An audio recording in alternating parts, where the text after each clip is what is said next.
Om Purnamadaha Purnamidam Purnat Purnamudachyate Purnasya Purnamadaya Purnamevavashishyate Om Shanti Shanti Shanti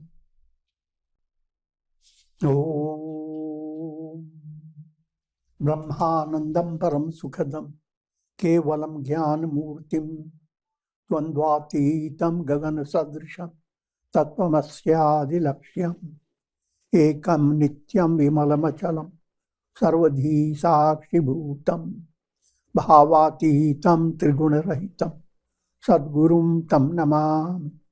Om. Adorations to Sadguru, who is Brahman, the giver of supreme bliss, embodiment of pure consciousness, one without a second, vast as the ether, infinite, eternal, beyond the three gunas and their modifications, the supreme preceptor. Yoga Vasishtha, Nirvana Prakarana Purvardha, section 79. Shikhidwaja notices the spiritual beauty of Chudala. The story of Shikhidwaja and Chudala continues. As you recall, Shikhidwaja was intellectually advanced. Chudala was blessed with Satbhavana. Her heart was highly purified. Chudala was expert in arts and music, all the ingredients meant for practice of upasana. And Shikhidwaja was highly intellectual, pandit, scholar. Having been wedded together, they began to share each other's attainment. And Shikhidwaja was highly benefited by sharing the artistic and knowledge and musical expertise. And Chudala was highly benefited by having more and more theoretical knowledge of the scriptures, which is the basis of her own enlightenment. And she didn't stay just by listening to the scriptures. She assimilated the teaching. Theory is assimilated and becomes practical. If bhavana, his heart is purified. And in the case of Chudala, her heart was highly purified, and so she attained enlightenment. She had no difficulty in understanding Aham Brahmasmi. And Shikhidwaja is intellectually advanced. But Shikhidwaja suddenly notices a transformation in Chudala's personality. Filled with the experience of bliss, Chudala became endowed with a unique form of youthfulness. Spiritual enlightenment is the greatest secret of eternal beauty. These allegorical terms. And he said, Chudala, O beautiful one, suddenly you have become so enchanting. You are shining like the moon in the blue sky. It seems that you have drunk the very essence of nectar. You are beaming with bliss. Your mind is no longer constricted by the conditions of this world. You defy even the fullness of the full moon. You are endowed with contentment, and peace of mind. All these are indications of one's enlightenment. And Shikhi notices it. What secret have you discovered that renders you so joyous and youthful? Have you acquired a hidden empire? All these similes he is given are little compared to what Tudara has attained. Have you discovered the mystic art of conquering death itself? O blue-eyed queen, have you acquired a position that is higher than the heavens? And that's really so. One who has attained enlightenment is not confined to heaven, Swarga. So she has attained that which transcends Swarga, highly beyond Swarga. Even hundreds of heavens cannot equal that state of enlightenment. Please share your hidden secrets. At this, Tudara explained, O noble king, I have abandoned identification with the body. This episode of dialogue is for an aspirant to develop deep insight into what is self-realization. In order to attain self-realization, you must give up, transcend the identification with the body. It's not done in one single day. It's a progressive movement. Dehadhyas. And the body is not limited just to physical body. Physical body, subtle body, causal body. All three bodies are not I am. So she says, I have abandoned identification with the body. I have attained the knowledge of the self. I have not acquired any transient psychic powers. I am abiding in the glorious self. Self-realization for the masses is like attaining something so great that you can create miracles at every step. And apparently, saints' personalities do create miracles. But enlightenment is not dependent upon miracles. Saints who do not perform any miracle, and yet they do miracle of miracles, create change in the nature, promote well-being of all in a profound way. I have renounced all the limited objects of the world. I am resting in the infinite self. I have realized the immutable truth as the substratum of this illusory world process. I am neither elated due to prosperity nor depressed due to adversity. I am abiding in equal vision. Yoga Vasishtha tells, Patatyangar varshecha vati va malayanile bhutale vrajati vyomni shamam aste gya atmani. If burning embers were to fall, or suddenly cool, refreshing breeze laden with sandal fragrance were to blow, the serenity of sage saintly mind is not disturbed. That's the ultimate climax of spiritual enlightenment. For general masses, the experience of deep, deep sleep gives you an echo of that enlightenment. All during your life, you are being led by ego.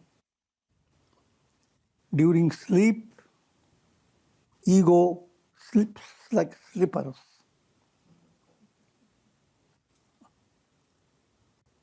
And then you have renounced the entire universe. So the idea of renouncing the universe is not a strenuous task. Deep down, you are always ready to transcend the universe, the world of time, space, causation. I do not enjoy the objects of the world anymore. I rejoice in the self, though apparently diverting myself in our gardens and orchards. I'm always sporting in the self.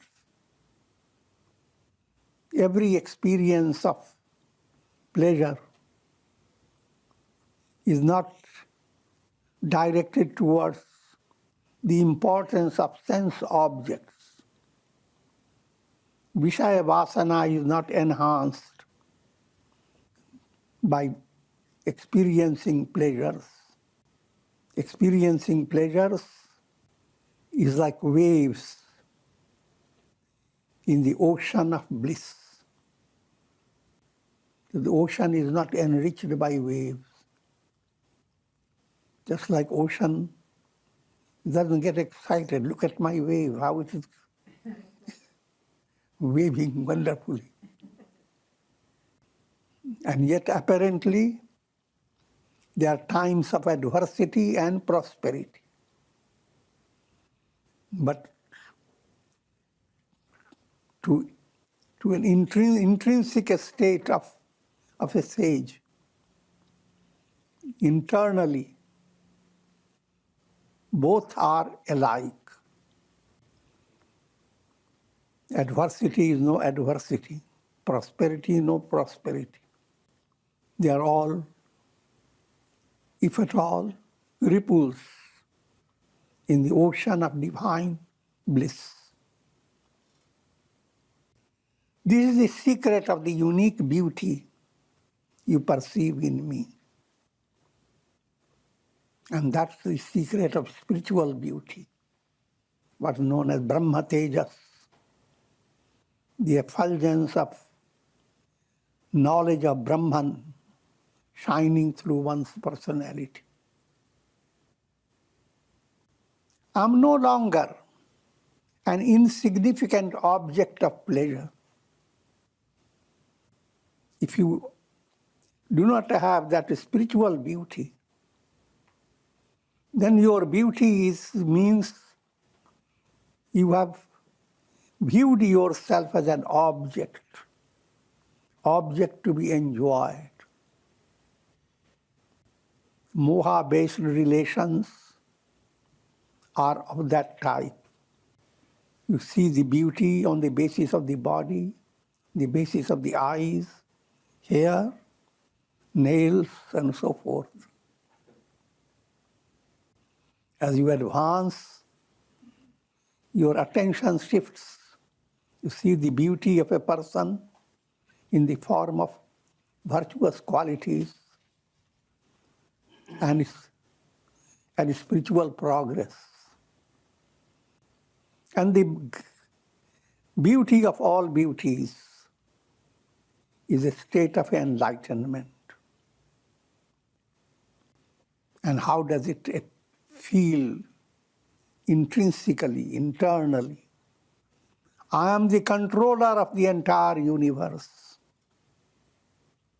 You are always helpless, led by karmas, always in the process of becoming. You are never full. Karma makes you believe that you have changed. You were poor, now you become rich. You were unhealthy, you are now healthy. And so forth. But spiritual attainment implies the revelation, I am the self. I am the self does not undergo any change. It's like the sun. I am the jiva, that's like the reflected sun. Reflected sun is constantly changing in the process of becoming. The real sun has now no becomings. It's the being. The reality in you is the being. Unreality of you is the becoming process. Having realized all this, I'm deeply fulfilled within myself. Since I am the reality behind all things, I am all that exists. At the same time, I am the negation of all that exists. This is what is expressed by Purnamadaha Purnamidam. That's full, this is full. Purnat Purim Purnamudachyate. From full proceeds all that is full. And if you take away the full from full, what remains is full. This is all highly allegorical statement. First way of looking at it, the whole world is mithya. Mithya means illusory. Nothing exists. Nothing belongs to me. Second way of looking at it, all this is the self. I am the mountain, I am the ocean, I am the sun. I am all that is. Both are synonyms. Neti neti, nothing exists. And the view, I am all that exists. On one side, I am behind all existence. Another side, all doesn't exist at all. There is only absolute. Whatever I perceive with my senses or think with my mind is a mere appearance of the divine self. I have removed the veil of appearances and perceive the divine self as the only reality. That means I have removed three granthis, avidya, kama, and karma. Karma granthi, knot of karma, creates malas, gross impurities.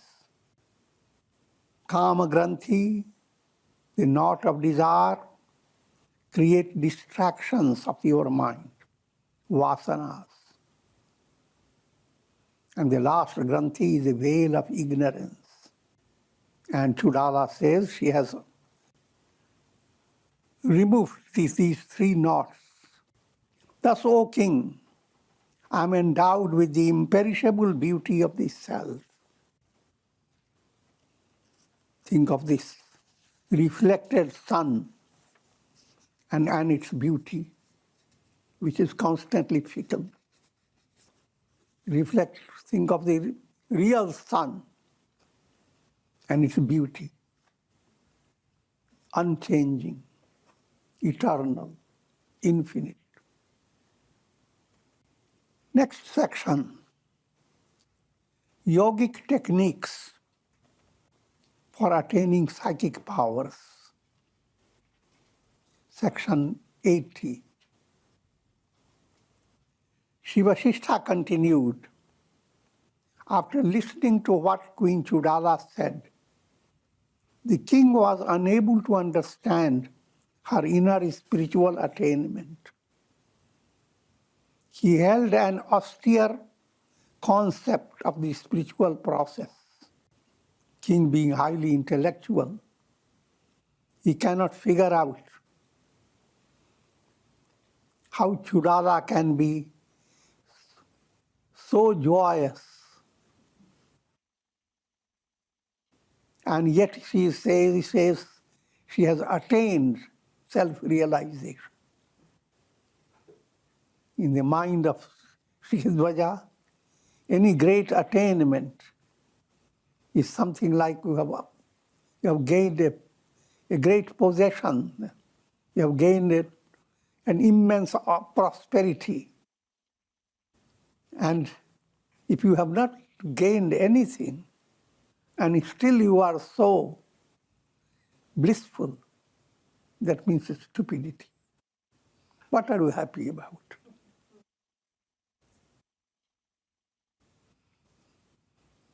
One who is enlightened says, I am myself bliss. A layman asks, what makes you bliss? What is different? And simple interpretation is given that if one were to attain great psychic powers, that will be considered the source of bliss. So, when Chudala says, I am so blissful, Shikhidwaja suddenly, unable to understand this point, all that he thinks that Chudala has become dull-witted.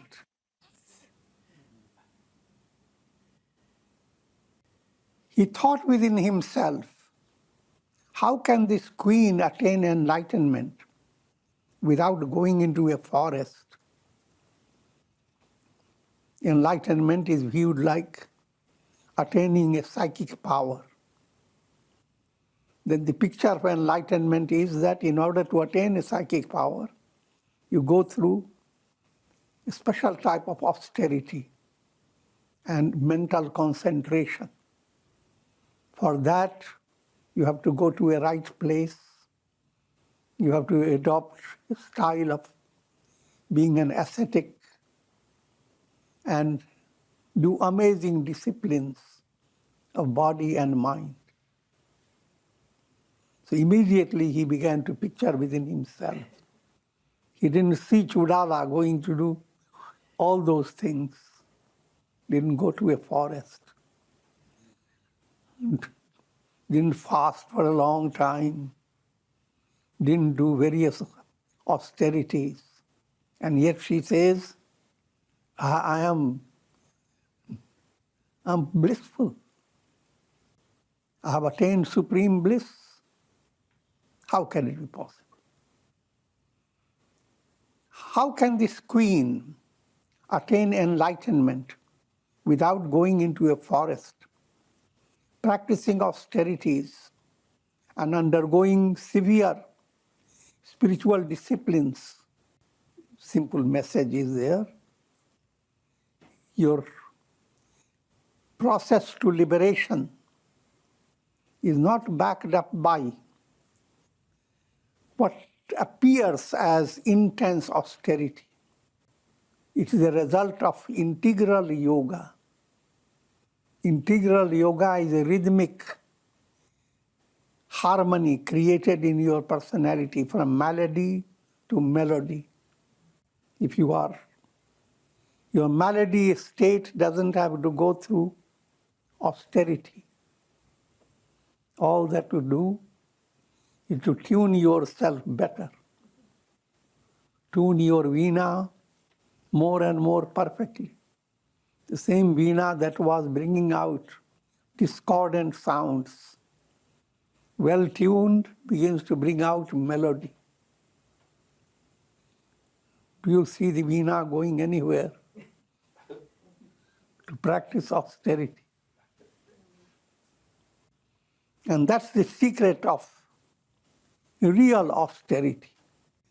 Surely she is making a sentimental state of a joyousness for the state of self-realization. In his view, she has mistaken sentimental happiness with self-realization. With this understanding, the king ridiculed the attainments of Queen Chudala, saying, "O princess, you are not yet mature in the world of spirituality." Now, suddenly, he misunderstands his own perception of her. First stage, he saw her with amazing beauty, she has become amazing source of inspiration. But all that his mind has now turned that all these are her sentimental acts, not real attainment. You are speaking words that are not in accord with the right reason. You must continue to delight in the royal pleasures which become your personality. So he's saying, don't go on telling about enlightenment. Continue to live a life of royal luxury. The self is beyond all forms and mental concepts. This is intellectual knowledge. How can you describe the self on the basis of the beauty and youthfulness in your personality? If a person gets angry and says that he will not enjoy sleep, food, and the other conveniences of life, his words are considered ridiculous. Your statement that you do not delight in the objects of the world, that you have renounced the entire sensual world. This statement is like the empty wanderings of a pishacha, of a devilish spirit. Under the impact of a sentimental reaction, one may give up the comforts of daily life and endure heat, cold, hunger, and thirst. But how can he be admired for his renunciation? You say, I am not this body. The objects do not exist. The self alone is. But these are mere empty words. This fully doesn't befit you. You say that you see the objects through the senses, but at the same time, you are able to negate them from the transcendental point of view. Surely, you are mistaken. The illustration is you see your dreams, and yet with the waking awareness, when it enters your dream world, you develop double consciousness. On one side, all this is amusing, whatever is happening in the dream. On the other side, dream continues, following its own precision. If you are in a chair, you face the realities about the chair. If you are ascending steps, you go through step by step. If you are a bird, you simply fly. You are not a child. You must enjoy the pleasures of the world. Follow my example. Thus saying, the king laughed loudly and went out of Queen Chudala's palace. The queen understood with great concern that the king was not ready for spiritual enlightenment. The queen realized the king was lacking adhikaritva, qualifications for attaining enlightenment, in spite of all his theoretical knowledge. As time passed, the queen, for the sake of mere diversion, took recourse to the yogic methods of attaining various psychic powers, keeping herself in seclusion in a suitable place. Here is an illustration that a sage, though he doesn't need psychic powers, but if prarabdha allows, if the near and dear ones want to see certain power expressing through a sage, say for example, giving very ordinary illustration,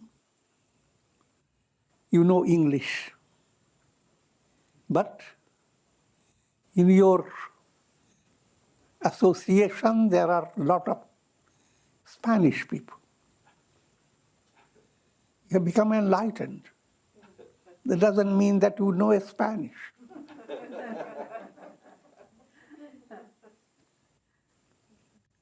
Even as a enlightened person, now you have to go through a teacher and go through the proper method to gain that knowledge.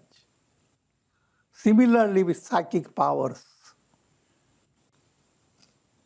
So Chudala, for the sake of sport, Leela, went on learning or developing psychic powers, keeping herself in seclusion in a suitable place. She practiced the yogic art of raising Kundalini Shakti in order to acquire various psychic powers.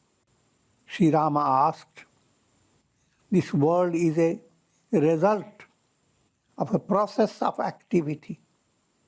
How can action arise out of the absolute? This, again, that creates a confusion in the mind of audience. She had already attained enlightenment. Why is she going after psychic powers? How is it possible for an enlightened sage to desire psychic powers? Shiva Shishta replied, by the practice of Hatha Yoga, asanas, sattvic diet, good association, pranayam, and a life devoted to divine qualities, one attains control over the pranas. Now you are being given a succinct picture of practice of Kundalini Yoga, awakening the chakras, and thereby developing various psychic powers. When the pranas are controlled, all forms of prosperity, whether material or spiritual, become possible for a person. Section 81, Kundalini Shakti and the cessation of diseases. Controlling, developing, promoting health in the body is a practical reality. If karma permits, you must realize that sages, as long as they live, their bodily existence is sustained by prarabdha, fructifying karma. And fructifying karma operates in three ways. Swecha, that which is in accord with your practical will. Anicca, that which is not in accord with your will. Things happen that you never wanted. Say they don't want hurricanes to blow away people's houses and ruin their lives. But all that happens. That's anicca prarabdha. Parecha, you are being led by people around you, not by your own inner will, but others. But all these are in absolute harmony with your enlightenment. In appearance, it is a different matter. Sage Vasishtha continues to explain the secrets of pranic energy, which form the basis for attaining psychic powers. O Rama, in the basal center of the spine, there abides Kundalini Shakti. It is the cause of subtle elements and the pranas that function in the body. This is profound insight into Kundalini Yoga. This is a description of Mooladhara Chakra, the basal center. It is the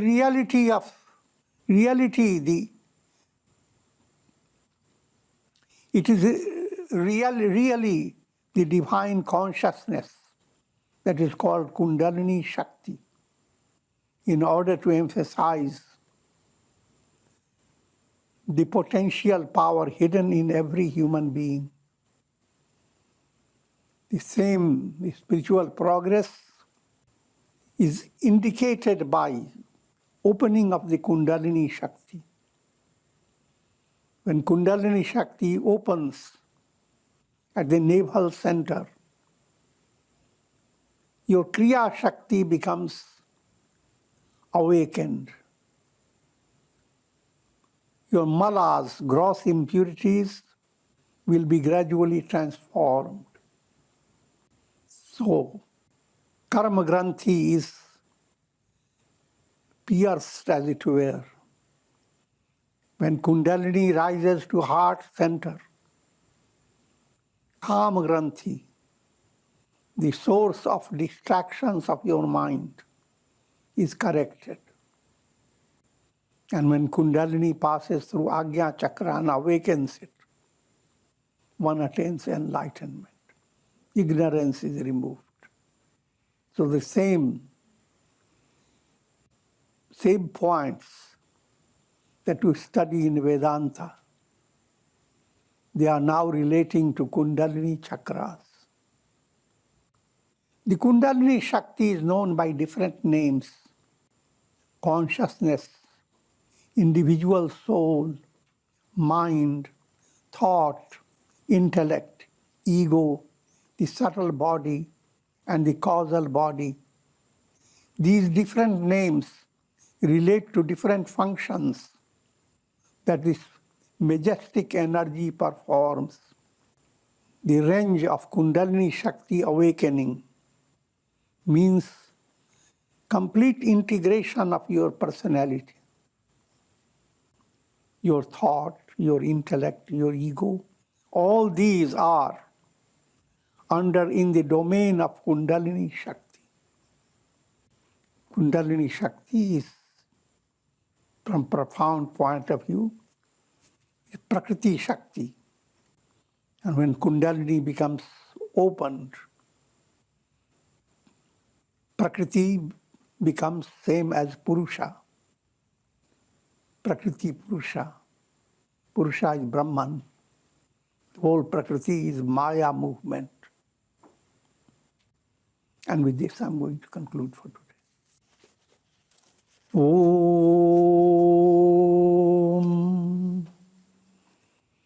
Ram, Ram, Ram, Ram, Ram, Ram. Om Namah Shivaya. Om Namah Shivaya. Om Namah Shivaya. Om. Prayer for shower of Karunamaya Ras grace of God over all of you with the blessings of Shakti, Bhakti and Mukti.